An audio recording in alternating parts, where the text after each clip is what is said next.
Et bonjour à tous et à tous, c'est Charles Gauthier de la chaîne Jeux Vidéo Pro. Je suis ravi de vous retrouver aujourd'hui pour une nouvelle vidéo. On va parler des 7 pires erreurs à ne pas faire quand on crée un jeu vidéo en indépendant.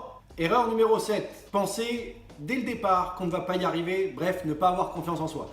C'est certainement la pire des erreurs de n'importe quelle personne qui se lance dans un projet. Et créer un jeu vidéo, c'est un projet. Ayez confiance en vous. Si vous n'avez pas confiance en vous, vous serez incapable de développer des compétences. Vous allez toujours avoir un frein psychologique quelque part qui vous dira une petite voix hey, « tu n'y arriveras pas, tu n'y arriveras pas, tu n'y arriveras pas ». Vous allez vous démotiver très rapidement. Peu importe d'où vous partez, vous allez progresser. Ce sera plus ou moins long évidemment si vous partez de tout en bas, mais ça ne veut rien dire. Ça dépendra de votre énergie, de votre motivation, de votre détermination. Donc ayez confiance en vous. C'est le meilleur moyen de développer des compétences. On peut être le plus compétent du monde, si on n'a pas confiance en soi, on n'ira pas plus loin. Par contre, on peut ne pas avoir de compétences et avoir confiance en soi et du coup être capable de les développer. Donc très important, ayez confiance en vous. Erreur numéro 6, ne pas investir un minimum d'argent sur soi ou sur son projet. C'est très important, peu importe votre niveau. Formez-vous pour progresser, essayez d'aller trouver des personnes qui sont déjà passées par là où vous voulez passer.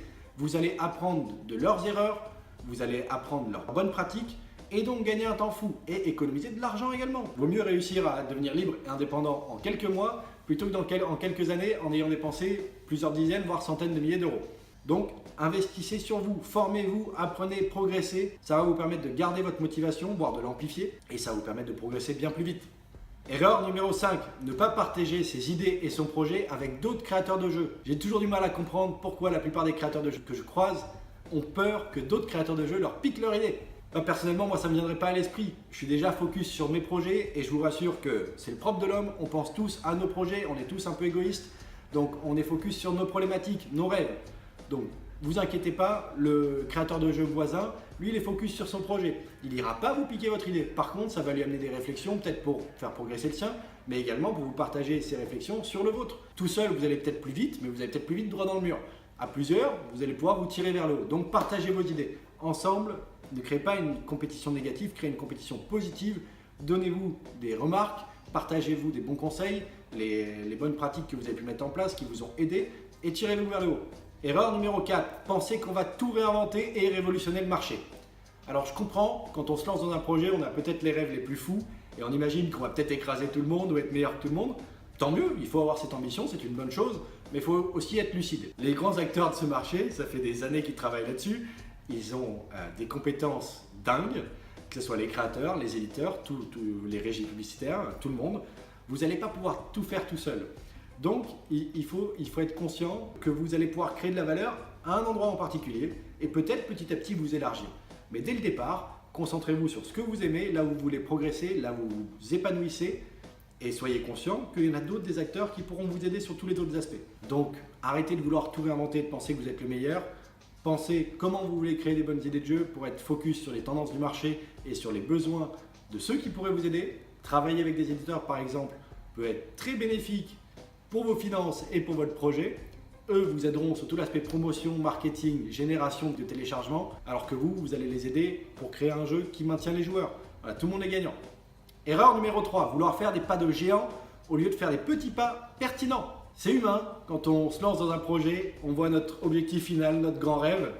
Ouais, mais notre grand rêve, pour l'atteindre, il faudrait peut-être segmenter toute l'étape en plein de petites étapes. Parce que si vous voyez que la grande, peut-être que vous l'aurez atteint dans 5 ans, et si vous avez que celle-ci d'étapes, vous ne voyez pas comment y arriver. Donc vous allez passer beaucoup plus de temps et y mettre beaucoup plus d'énergie en étant beaucoup plus dans le flou que si vous aviez segmenté toute cette grande étape en plein de petites pour définir vraiment votre fil rouge et le suivre.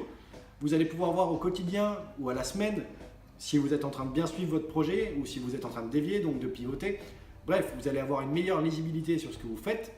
Vous allez être beaucoup plus rapide, beaucoup plus précis dans l'exécution de vos tâches plutôt que de vouloir toucher à tout le temps. Segmentez vos objectifs en petits objectifs. Vous avez peut-être un objectif à l'année, voire même plus lointain que ça. Segmentez-le jusqu'à avoir des objectifs hebdomadaires ou quotidiens.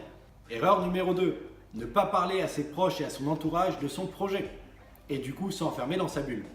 C'est l'erreur peut-être une des plus courantes que j'ai pu rencontrer en discutant avec des créateurs de jeux, qu'ils soient mariés, qu'ils vivent en famille avec des frères et sœurs, des parents, qu'ils aient des enfants, qu'ils vivent en coloc, bref, quel que soit leur contexte, la plupart s'enferment dans leur bulle et par manque de confiance en eux ou sur la qualité du projet qu'ils veulent mener ou l'ambition qu'ils ont, finalement n'osent pas en parler à leurs proches et ça entraîne une défiance de la part de leurs proches. les proches ne vont pas vraiment les soutenir, ils vont plutôt être dans la négativité, poser des questions qui vont vous rendre mal à l'aise. Allez voir vos proches, prenez-les devant et partagez-leur votre projet. Expliquez-leur pourquoi ce projet et la manière dont vous voulez le faire peut vous aider à devenir une meilleure personne, plus épanouie, plus en lien avec vos rêves. Et pourquoi vous allez pouvoir aussi peut-être les aider du coup vis-à-vis de ça. Si vous leur expliquez ça et leur expliquez comment vous allez faire, voilà par exemple je prends 45 minutes tous les jours en sortant du travail et c'est mon moment à moi, c'est ma bulle, on ne vient pas me déranger. Ils vont mieux comprendre le sens de votre projet et ils vont également devenir des soutiens et respecter les moments dans lesquels vous vous investissez sur ce projet. Donc très important, partagez ça à vos proches quels qu'ils soient. Et enfin, dernière erreur et certainement la plus importante de toutes, ne pas être conscient de ses ressources actuelles ou à venir, celles qu'on veut développer, ni être conscient de ses motivations profondes. 95 à 99% des créateurs de jeux que j'ai pu rencontrer ou avec qui j'ai pu échanger en ligne à distance ont rencontré ces problèmes-là avant de réussir ou alors ne réussissent pas à cause de ça. Pourquoi ? Parce qu'ils vont choisir des projets bien trop complexes, bien trop ambitieux par rapport aux ressources qu'ils ont, que ce soit leurs compétences, le temps qu'ils peuvent accorder à leur projet, les finances qu'ils ont accordées à leur projet. Bref, ils se lancent dans des projets qui peuvent durer plusieurs mois, voire plusieurs années en étant tout seuls. Il faut de nombreuses compétences autour de la table qu'ils n'ont pas. Et donc finalement, c'est un projet qui tombe à l'eau. Si vous faites des projets bien dimensionnés pour vous, vous allez progresser beaucoup plus vite. Vous allez être content des résultats, donc vous allez gagner en motivation. Et vous allez atteindre vos rêves plus facilement, avec plus de probabilité que celui qui se lance dans un projet bien trop complexe pour lui. Voilà ce que je voulais vous partager sur les 7 pires erreurs à ne pas commettre quand on crée un jeu vidéo. J'espère que ça vous a plu. Si c'est le cas, lâchez un gros pouce bleu que je puisse aider d'autres créateurs de jeux et que je puisse savoir si cette vidéo peut vous plaire pour en faire d'autres. Je vous invite également à me rejoindre sur mon blog, le lien est dans la description, pour qu'ensemble on puisse atteindre nos rêves et devenir libre et indépendant en vivant de notre passion. Vous pourrez me laisser un mail, je vous enverrai de nombreux contenus gratuits. Je vous invite également à cliquer sur le bouton rouge sous la vidéo pour vous abonner à la chaîne YouTube et à activer la cloche de notification pour être notifié de chaque nouvelle vidéo qui sort. Je vous remercie de m'avoir écouté, c'était Charles Gauthier, créateur de la chaîne Jeux Vidéo Pro. Je vous dis à très bientôt pour la prochaine. Ciao! Je vous mets 2 vidéos là. Il y en a une, c'est 2 questions essentielles à se poser avant de se lancer. Très important, allez la voir, ça vous évitera de tomber dans les 7 erreurs qui sont là. Et une autre, les 2 meilleures méthodes pour trouver une bonne idée de jeu. Très important aussi, ça vous évitera de choisir des projets qui sont mal dimensionnés par rapport à vos ressources. Je vous dis à très bientôt. Ciao!